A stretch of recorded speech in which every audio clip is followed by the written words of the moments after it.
अस्सलाम वालेकुम friends, welcome to another video. Friends, आज की इस वीडियो में मैं आपको बताऊंगा कि आप एक आईफोन कैसे खरीद सकते हैं। चाहे आपने वो नया खरीदना हो, चाहे वो आपने पुराना खरीदना हो, तो उसकी कुछ बातें हैं जो आपको लाजमी से पता होनी चाहिए। क्योंकि रिसेंटली हमने मुल्तान से आईफोन 14 प्रो मैक्स खरीदा है। लेकिन जब हमने वहां पर विजिट किया प्लाजे में, मुख्तलिफ सेलर से जब हमने बात की, तो काफी जो लोग हैं वो फ्रॉड कर रहे थे। और आईफोन के केस में काफी ज्यादा फ्रॉड होते भी हैं। लोग जो है वो फिर अपना पैसा और टाइम बर्बाद कर लेते हैं। इससे पहले जो है वो आप इस वीडियो को देख लें, ताकि आपको इल्म हो कि आपने क्या क्या देखना है और किस तरह से आपने आईफोन को खरीदना है। मैंने जो है वो खरीदने से पहले काफी ज्यादा रिसर्च की, काफी वीडियोस देखी, काफी जो वेबसाइट है वो विजिट की। मुख्तलिफ तरह से जो मुझे इंफॉर्मेशन मिली है वो मैं आपके साथ इस वीडियो में शेयर कर रहा हूँ। ठीक है, वीडियो को जो है वो आपने सेव कर लेना है अपने पास। और वीडियो स्टार्ट करने से पहले लाइक कर दें, फिर आप बाद में भूल जाएंगे, और चैनल को सब्सक्राइब कर दें। ठीक है, तो कुछ पॉइंट्स हैं वो मैं आपके साथ शेयर करने वाला हूं, तो वो आपने लाजमी से अपने जहन में रखने हैं। ठीक है, पॉइंट्स जो है वो मैंने अपने पास कुछ लिख कर रखे हुए हैं, ताकि जो है वो मैं उनके बारे में आपको अलग अलग से एक्सप्लेन कर सकूं। ठीक है, तो फ्रेंड्स, ये जो पॉइंट्स मैं आपके साथ शेयर करने वाला हूं, आपने इनको जहन में रखना है।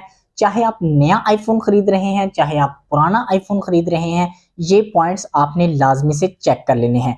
फ्रेंड्स, यहाँ पर जो पॉइंट्स हैं वो मैं आपको अलग अलग करके बताऊंगा। इसके बाद उनको एक्सप्लेन करूंगा और साथ में आपको ये भी बताता जाऊंगा कि आपने ये नए फोन पर ट्राई करना है और ये पुराने पर करना है। तो वीडियो को आपने कहीं पर भी स्किप नहीं करना। ठीक है, तो सबसे हम पहले बात कर लेते हैं रसीद की। फ्रेंड्स, आप जहां से भी आईफोन खरीदेंगे, चाहे वो नया हो चाहे वो पुराना हो, आप जहां से भी खरीदें उसकी रसीद लाजमी से बनवाएं।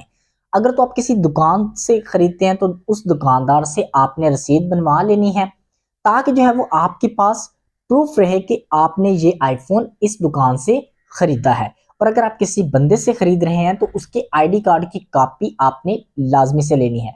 क्योंकि आईफोन के केस में काफी सारे फ्रॉड भी होते हैं और चोरी के मोबाइल फोन भी होते हैं। तो इस तरह से जो है वो आपका कल को कोई मसला ना बने, आप पहले से ही उसके लिए मोहतात रहें। ठीक है, इसके बाद हम बात कर लेते हैं सीरियल नंबर के थ्रू चेक करना उसको। ठीक है, फ्रेंड्स, अगर तो आप नया एक आईफोन खरीद रहे हैं तो उसका जो सीरियल नंबर है वो आपने लाजमी से देख लेना है। जो डब्बे पर सीरियल नंबर होगा वही मोबाइल फोन में होना चाहिए। ठीक है, क्योंकि कुछ इस तरह से होता है कि डब्बा किसी और फोन का होता है, मोबाइल उसके अंदर कुछ और होता है। तो इस सूरत में भी आपके साथ फ्रॉड हो जाता है, फिर आपको पता भी नहीं चलता कि आपके साथ हुआ क्या है। ठीक है, आप डब्बे वाला सीरियल नंबर देखें, इसके बाद जो है वो मोबाइल का मैच करें, वो दोनों जो है वो एक ही होने चाहिए। ठीक है, नेक्स्ट हम बात कर लेते हैं वारंटी। वारंटी जो है वो आपने लिखवा लेनी है। जैसा कि मैंने आपको पहले बताया कि आपने रसीद हासिल करनी है, तो वहां पर उसकी वारंटी वगैरह भी आप लिखवा लेंगे। इसके अलावा आपने एप्पल की वेबसाइट से जाकर उस मोबाइल फोन की सीरियल नंबर के थ्रू वारंटी लाजमी से चेक कर लेनी है। तो यहाँ से भी काफ़ी ज़्यादा फ्रॉड होते हैं। हमारे साथ भी इसी सीरियल नंबर के थ्रू फ्रॉड होने वाला था, तो हमने वहाँ से इसको पकड़ लिया था। तो अगर ये काफ़ी अच्छा एक तरीकाकार है जहाँ से आप जो है वो आईफोन के बारे में इंफॉर्मेशन वगैरह निकाल सकते हैं। ठीक है, तो आप एप्पल जाकर सर्च करेंगे एप्पल वारंटी गूगल में या किसी भी ब्राउज़र में, तो वहाँ से जो है वो आप इजीली इसका पता लगवा सकते हैं। नेक्स्ट हम बात कर लेते हैं कि पुराने मोबाइल फोन, अगर आप पुराना आईफोन खरीद रहे हैं तो उसका आपने एक फिजिकल व्यू चेक कर लेना है। उसको आप जो है वो डिस्प्ले को चेक कर लें, उसके चार्जिंग वाले हिस्से को चेक कर लें, इसके बाद स्पीकर, कैमरास वगैरह ये सब कुछ जो है वो आपने चेक करने हैं। और इसके अलावा आप उसका ग्लास वगैरह उतार लें, उसकी जेली वगैरह उतार लें, ताकि जो है वो आपके साथ किसी भी किस्म का कोई फ्रॉड वगैरह ना हो। क्योंकि लोग जो है वो स्क्रैचेस को छुपाने के लिए भी जेली वगैरह लगा लेते हैं, तब वो आपको अच्छे लगते हैं, लेकिन आप जब उसको उतारेंगे तो आपके सामने जो है वो दूध का दूध और पानी का पानी हो जाएगा। तो ये पॉइंट भी आपने लाजमी से देख लेना है। आपके मोबाइल फोन में एक ऑप्शन होता है असिस्टिव टच का, वो आपने लाजमी से चेक कर लेना है। तो आप जो है वो असिस्टिव टच को ऑन करेंगे, उसको पूरे आप जो है स्क्रीन पर घुमाएंगे कहीं पर वो छूट तो नहीं रहा, उससे जो है वो आपको पता चल जाएगा कि कहीं आपका कोई टच वगैरह जो है वो खराब तो नहीं है। अगर वो छूटता है तो फिर आपके उस आईफोन में मसला हो सकता है, तो वो आपने लाजमी से चेक कर लेना है। नेक्स्ट हम बात कर लेते हैं वाइट वॉलपेपर। फ्रेंड्स, आपने जो है वो अपने आईफोन के अंदर अगर आप पुराना खरीद रहे हैं तो उसमें आपने एक वाइट वॉलपेपर लगा लेना है। वहां से जो है वो फिर आपने हर तरफ से अपने स्क्रीन वगैरह को चेक कर लेना है, ताकि किसी भी किस्म का कोई उसमें ब्लैक डॉट या फिर किसी भी किस्म का कोई मसला तो नहीं, वो आपको जो है वो स्क्रीन पर वाजे नजर जाएगा। तो ये भी आपने एक पॉइंट चेक कर लेना है। फ्रेंड्स, नेक्स्ट हम बात कर लेते हैं फेस आईडी और ट्रू टोन की। फ्रेंड्स, जब भी आप यूज में मोबाइल फोन लें तो वहां पर आपने उसकी फेस आईडी को चेक कर लेना है। फेस आईडी जो है वो आपकी लाजमी से इनेबल होनी चाहिए, और साथ में आपने ट्रू टोन को भी चेक कर लेना है, क्योंकि अक्सर आईफोन का जो डिस्प्ले वगैरह है वो चेंज कर देते हैं तो वो डिसेबल हो जाता है। तो वो आपके पास जो है वो इनेबल होना चाहिए, ठीक है, वो वर्किंग में होना चाहिए, तब आपने वो आईफोन खरीदना है। नेक्स्ट पॉइंट है हमारा वाईफाई और ब्लूटूथ को चेक करना। फ्रेंड्स, जब भी आप यूज में आईफोन खरीदें तो आप उसका ब्लूटूथ और वाईफाई लाजमी से चेक करें, क्योंकि ये एक मेन चीज होती है और ये कॉस्टली भी होती है। अगर ये खराब होंगे तो फिर वो आपको आईफोन नहीं लेना।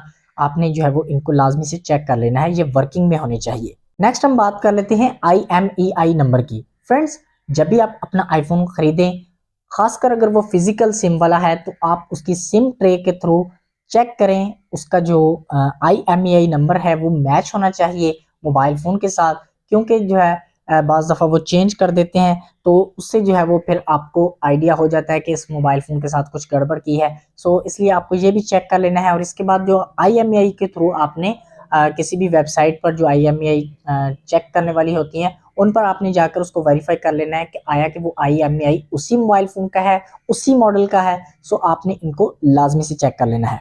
अगर आप यूज़ में मोबाइल फ़ोन ले रहे हैं तो अगर आपने वाटर पैक को चेक करना है तो आप उसका एक तरीकाकार इस्तेमाल कर सकते हैं कि अगर वो फिजिकल सिम वाला है तो आप उसकी सिम ट्रे को निकालेंगे, उसको मोबाइल को पकड़ेंगे, उसके अंदर जो है वो आप एक फूंक मारेंगे, और जैसे ही अगर हवा जो है वो अगर साइडों से क्रॉस होती है, निकलती है, तो आप जो है वो वहां से अंदाजा लगा सकते हैं कि ये वाटर पैक है या नहीं। तो इस तरह से आप वाटर पैक टेस्ट भी कर सकते हैं। नेक्स्ट आपके पास 3U टूल्स का ऑप्शन होता है। 3U टूल्स एक सॉफ्टवेयर है कंप्यूटर का।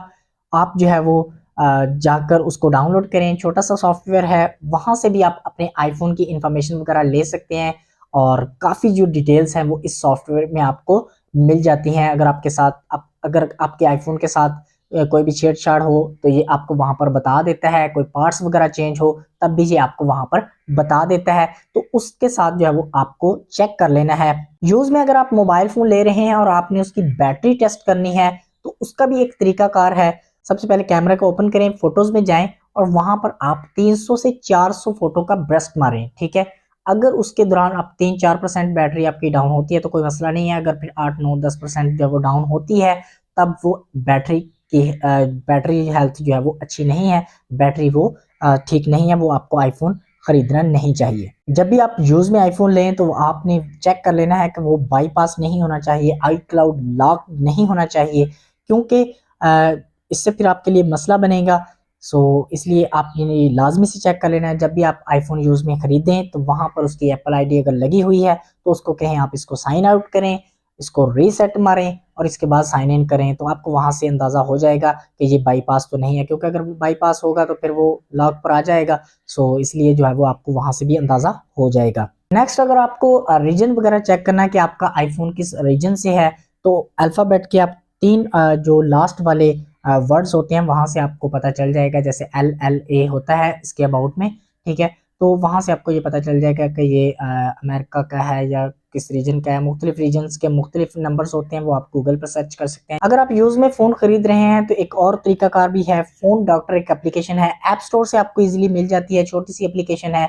वहां से भी आप अपने आईफोन को चेक कर सकते हैं कि उसमें जो है वो आपको तमाम तर इंफॉर्मेशन मिल जाएंगी। पार्ट्स वगैरह को अगर आपने चेक करना है, आपके आईफोन के अबाउट में ही आपको पता चल जाता है। अगर तो वहां पर मॉडल नंबर M के साथ शुरू हो रहा है तो इसका मतलब है कि वो एक न्यू आईफोन है, और अगर आपके पास NT लिखा आता है तो मतलब एप्पल के जो पार्ट्स है वो यानी कि उसके जो आईफोन के पार्ट्स हैं वो एप्पल से ऑफिशियली तौर पर चेंज हुए हैं।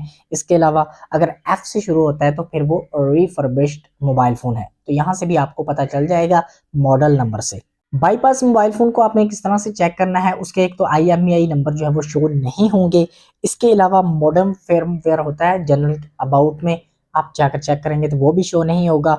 और इसके अलावा जो नो सर्विस ऑप्शन होता है, जो सिम वाला होता है ना, वो भी चेंज हो जाता है। तो वहाँ से आपको ये पता चल जाता है कि ये मोबाइल फ़ोन एक बाईपास है। तो फ्रेंड्स इसका एक और तरीकाकार है डार्क मोड को ऑन ऑफ करके। फ्रेंड्स आपने आईफोन जब भी खरीदना है तो आपने वहाँ से उसका डार्क मोड ऑन करके चेक कर लेना है, ताकि उसमें कोई ब्लैक या वाइट स्पॉट वगैरह ना हो, क्योंकि फिर आपके लिए जो है वो बाद में मसला बनेगा। वक्ती तौर पर आपको पता नहीं चलेगा, लेकिन आप जो है वो फिर बाद में परेशान होंगे। तो इसलिए आपने उसका डार्क मोड लगा लेना है। अगर कोई उसमें छोटा-सा भी निशान होगा तो वो आपको ईज़िली नज़र आ जाएगा। तो फ्रेंड्स जब भी आपने अपने मोबाइल फ़ोन को चार्ज करना है तो उसके लिए जो आपने केबल इस्तेमाल करनी है वो आईफ़ोन की ओरिजिनल होनी चाहिए, ठीक है? आप MFI सर्टिफाइड केबल ही लें, ताकि जो है वो आपको फिर बाद में कोई मसला ना बने। तो फ्रेंड्स ये थे कुछ पॉइंट्स जो कि मैंने आपके साथ शेयर किए। साथ में आपको मैंने बताया कि ये नए मोबाइल फ़ोन के लिए, ये पुराने के लिए है। नए मोबाइल फ़ोन में इतनी जो है वो आपको ज़्यादा पॉइंट्स चेक करने की ज़रूरत नहीं पड़ती। बस कुछ ही पॉइंट्स हैं जो कि आपको क्लियर करने हैं, और जो पुराना मोबाइल फ़ोन है उसमें आपको काफ़ी सारे पॉइंट्स जो है वो क्लियर करने की ज़रूरत पड़ती है, ठीक है? तो ये थी आज की वीडियो। आई होप आपको ये वीडियो पसंद आई होगी। अगर आपको ये वीडियो पसंद आई है तो आपने इसको लाइक कर देना है, चैनल को सब्सक्राइब कर देना है। नीचे आपने कमेंट सेक्शन में लाज़मी से बताना है कि आप कौन-सा आईफ़ोन इस्तेमाल कर रहे हैं, या फिर आप कोई आईफ़ोन लेने का सोच रहे हैं। जो भी आपका कोई प्लान वगैरह हो, कोई इस वीडियो से रिलेटेड कोई कमेंट्स आप करना चाहें, तो इस वीडियो के नीचे आप कर सकते हैं, ताकि जो है वो अगर कोई पॉइंट्स रह भी जाए तो वो भी आपने नीचे बता देना है। आई होप आपको ये वीडियो पसंद आई होगी। Thanks for watching.